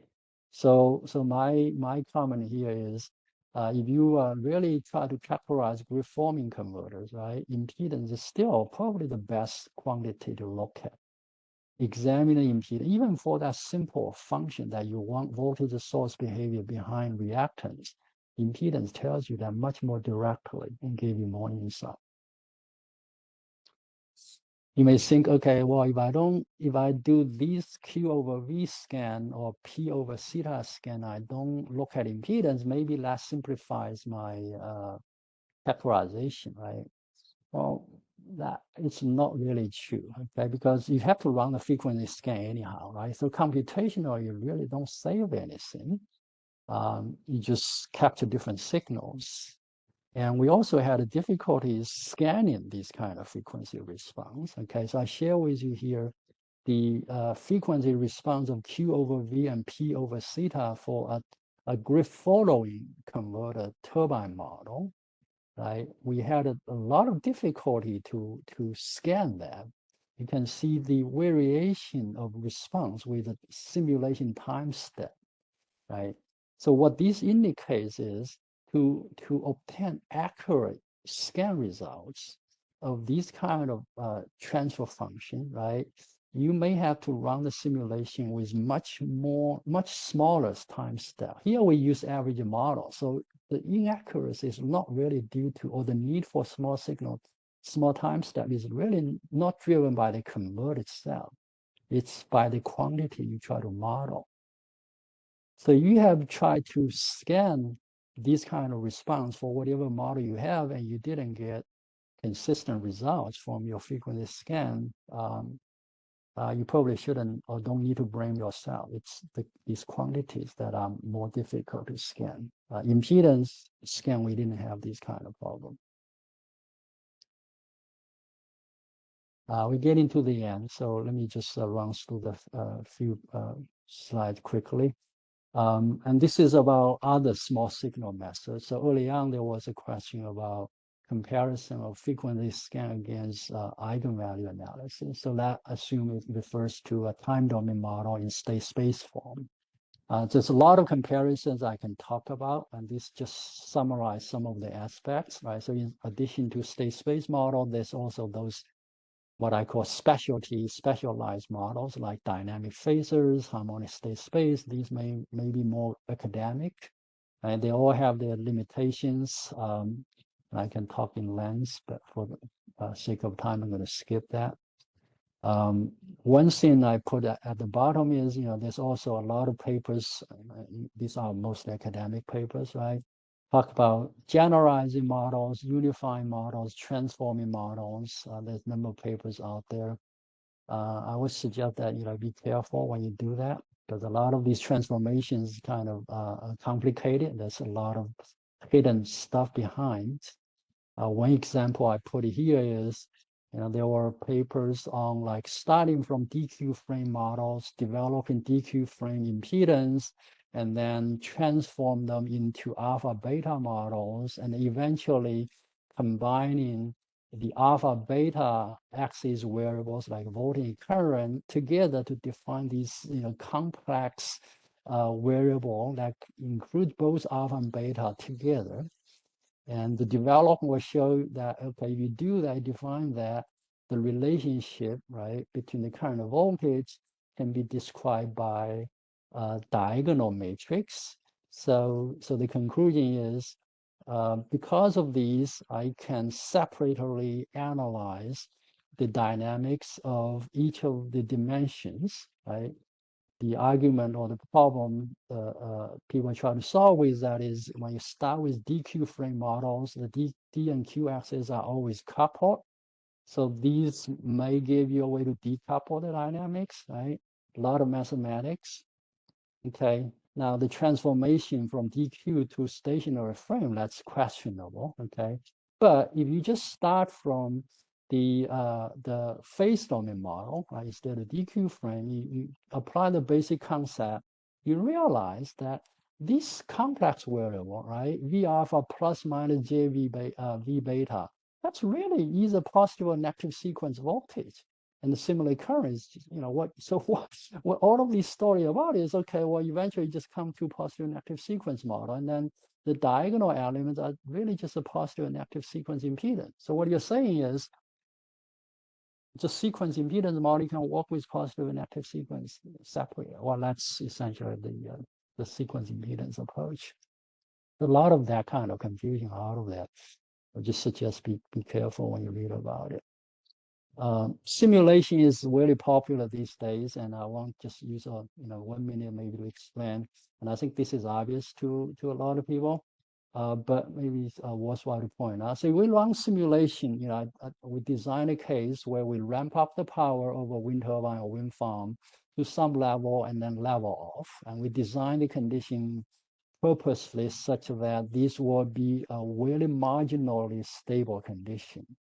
Right, but if you don't do frequency domain analysis, you wouldn't know. You run the simulation, you level off, and you keep running the simulation for a few more seconds. You see no problem. You zoom in, you look at the voltage current. There's no visible distortion. Everything seems to be good, right? And then your conclusion is, okay, well, the system is okay, it's stable, right? Well, not really true. If you keep running the simulation, eventually see that nothing changes, right? It just slowly growing resonance that become obvious, and when it reaches a certain level, it starts to quickly diverge. If you zoom in, even at the beginning of the level off, you see that really little oscillation, right? They grow over time.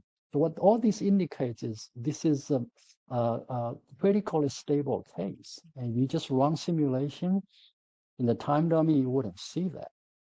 Right now, if you put these in the frequency domain, it's so obvious, right? Because the Nyquist response, you can look at it, you can see how close that is to the critical point, because the frequency domain analysis tells you not only stability, right, but also stability margins. Right? So this is I would say, in addition to being fast, right, and be able to repeat analysis many times, the ability to tell stability margin is a major benefit of frequency domain analysis. We have 10 minutes left, just for the sake of time, 10 minutes left for everything. Yeah, so however you want I'll to wrap split up in a time. couple of minutes. I'm going to skip this page. So people start to think about, okay, well, if I do that, what are the software tools, right? So here I basically said for a lot of the simple analysis, running frequency scan, those kind, you don't need dedicated tools. But if we really take these to the larger power grid, right, model multiple converter system, then the tool will become important. It's not because of mathematics, but rather the larger data sets we have to manage. Manage models and so on and so forth. So this is something I think hopefully will become available in the next couple of years, right? EMT tools that really integrate frequency and time domain capabilities together. This is my summary sheet. There's a lot of details, but it kind of summarizes how this frequency domain method can be applied by different stakeholders, of the future grids. starting from OEMs using the frequency domain technique, try to design their devices, product, characterize them, passing the models to plan developers. Plan developers use models of the simplified grid representation, look at the plan, look at intra-plan stability, plan grid stability, eventually passing the plan model to the system operator, ISOs, TSOs, and then they can look at overall grid and then form a feedback loop with the OEM and plan, if there's any problem. So this is kind of the picture I have in mind for application as a summary. For the lack of time, I just leave the details out. Last page here, talking about earlier question about where to learn more about this. So one way to do maybe just take this course. I listed the web page. You can go in there and you can find all the details. It provides a comprehensive and in-depth coverage of pretty much everything I talk about. These 2 hours are just samples of a lot of the stuff. I taught this course first in 2023, 2024. The second series will start on January 7th next year. This is a lot of materials. So overall, there are 18 lectures. Each lecture is 3 hours. So total about 50-some hours of lectures. So it's a lot of tons of materials. All the lectures are online, so you don't have to be physically in a place. And you go on that web page, you will see registration information. Early bird registration ends next Friday, so about a week from today. So if you are interested, I will highly encourage you to take a look and take advantage of that. Have any questions, just email me. I put that here. I can also be available to discuss specific technical issues, questions you have, for any project you may have. That's my last page. I can just stop here. Right, thanks, Jian. Just a few things. So all the questions that we will not get to today, Jian will follow up with you and send them to be answered offline, and then we'll post the short answers at the webinar page, at the tutorial page. There was a question about the recording. So yeah, the recording will be distributed with email right after, or not right after, but within a couple of days after the webinar. And also you can go to ESIG webpage, events, past events, and trace this tutorial back, and the recording will be posted there, as well as slides and answers to questions once we'll get back them from Jian. So just a few questions, because I have a hard stop at the top of the hour. What are some practical screening methods to assess the stability of IBR models? Could a frequency scan focused on ensuring positive damping up to 50 Hertz? I'm not quite sure how to answer that question. I think the simple answer would be yes. Obviously, even take the simplest form, frequency scan. You run that to whatever frequency you're concerned about. You should be able to see the phenomenon. Obviously, set up the model and do that. You have to understand the fundamentals. But if you do it properly, you should be able to do that. I'm not sure if this is related to a more subtle question, which is, do you need to consider coupling? Because I show, in the low frequency range in particular, coupling can have major impact on stability. The conventional, straightforward frequency scan technique doesn't consider that. So I guess maybe a hidden question behind is it safe to ignore that? The answer is, I don't know. We have cases where clearly the coupling term will make a difference, and particularly you are in a marginal kind of space, right? The coupling can really make a difference, but they could also be cases where the behavior is less sensitive to that coupling term. But I think the simple answer would be, if you follow the understand the theory, you set up the model properly, yes, the simplified procedure of long frequency scan can tell you the problem to some extent. The next question is, can we use time domain EMT simulation and fast Fourier transform to detect subsynchronous resonance? Any limitations of EMT simulation plus FFT approach? Yes, obviously you're running simulation, right? Whether you run simulation if your simulation, or either you know there's a condition where you have that resonance, or your simulation run, you are lucky that the simulation you pick hits a resonance, right? So if that's either case, you're going to see the waveform. You can see the distortion, and then Fourier analysis will give you the quantitative aspect, like frequency and so on and so forth. So that should be fine, right? Whether you can accurately assess the frequency is questionable because it depends on how quickly or how the resonance behaves, right? If the resonance starts slowly and eventually settle or doesn't grow a lot, then Fourier analysis can capture or tell you the frequency components. If the resonance on a certain condition just diverges so rapidly, you will know it's unstable, but the information or the frequency information you extract from Fourier analysis will not correlate with the real phenomenon. Thank you, Jian. There is a dozen of more questions. I'll ask one last one, and then the rest will go for offline responses from you. So the person who is asking, they did not capture what was the reason for 70 hertz resonance in the data center. I'm not sure you mentioned that actually.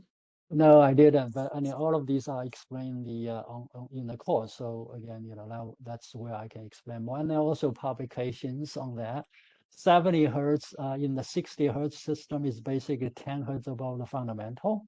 And these data center power supplies, they are fundamentally converters. Right? You think about they're all grid following control. And because of that, the current the impedance shows negative damping in the subsynchronous frequency range, right? So that 70 hertz is in that frequency range, and in particular, the DC voltage control of the power supply creates a dipping in the power supply input impedance, a negative damping behind it, and the dipping frequency is around 10 hertz above the fundamental. Actually, it's symmetrical above the fundamental, but below the fundamental, we know it's normally a problem, not a problem for these converters. So the dipping due to DC bus voltage control create intersection with the distribution network impedance, and negative damping drives that unstable. Right now, why DC bus voltage control act in that frequency range? Well, if you understand single phase converters, power supplies, DC bus voltage control is typically relatively slow. The frequency bandwidth is about 10-20 hertz. So in this case, it's like in that range.